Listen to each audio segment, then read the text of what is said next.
The strike of a suspected Russian ballistic missile into Poland is sparking new concerns that the war in Ukraine could draw NATO into a more active role. NATO scrambled its warplanes as an armed missile was detected crossing into Polish airspace during Wednesday night's barrage. Poland's prime minister said there's no evidence they were the intended target of what NATO's Secretary General called a, quote, reckless and dangerous act. Joining us this morning to discuss is Tom Karako. He is the director of the Missile Defense Project at the Center for Strategic and International Studies. Tom, thanks so much for joining us. So this missile, thankfully, landed without injuring anyone. But hypothetically, if a NATO ally were to be hit with a missile that created some serious damage or even killed some civilians, what would happen in that scenario? Yeah, you're right. Polish officials originally said they thought this was deliberate provocation, which is the latest in a series of such things. I think the most recent statements suggest it might have just been an errant missile. Having said that, they said originally they thought this was a KH-101, which is a pretty long-range missile. It's a cruise missile. Missiles do go astray. Ukrainian surface-to-air missiles have ended up in Poland. But at the same time, there's the prospect that this was a significant, this was indeed a provocation. Last September, the Russians sent like 20 drones into Poland, some of which were shot down. So it's not necessarily it's probably not an act of war, but nevertheless, there's a lot that Russia's doing, including sabotage, blowing stuff up, arson across Europe, it's hard to not see a pattern that is testing and probing and seeing what Poland and other NATO allies will do.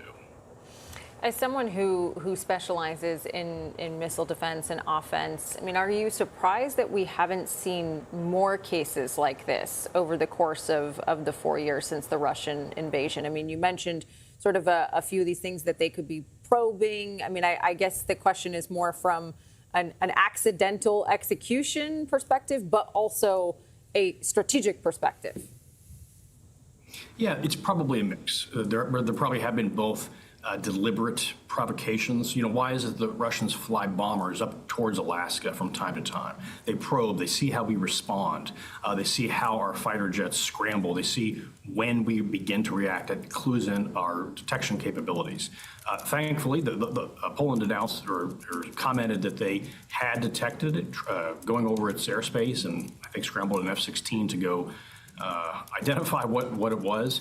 So there's certainly the provocations. There are, of course, again, missiles that are errant, that go astray. Having said that, if it was a KH-101, the Russians claim 3,000, 4,500 kilometer range. That's pretty sporty. That'll get you pretty far into Europe if you so desire. So there's probably a mix of both things going on here. And this is not the first instance. There have been a number of these instances. One of the things that Russia's been doing is to fly drones or cruise missiles kind of along the border, kind of just skirting Polish airspace to kind of get into Ukraine. So there's probably a lot of different things that have been going on here. NATO Secretary General Mark Rutte called this very reckless and another dangerous consequence of Russia's war with Ukraine. But this isn't going to change the way Vladimir Putin operates, right? The fact that he's got some very stern language from the NATO Secretary General. Well, Mark Rutte has, I would say, been part of a shift of an increasing toughness on the part of NATO and a part of, for instance, Germany, Chancellor Merz, and that's all for the good. As I said, I think seeing this as part of a series of probes and tests is probably the right thing. And just sitting and being a passive and sitting and playing catch is not necessarily the best approach here. It's interesting that in Poland, and I was just there a couple weeks ago. They're beginning to talk about 2029, that they see 2029 as kind of the window in which conceivably Russia might be trying something far more kinetic in terms of an invasion or something like that. So they are very seized of the problem. Europe more broadly, NATO more broadly, their threat perception has certainly heightened in the recent years.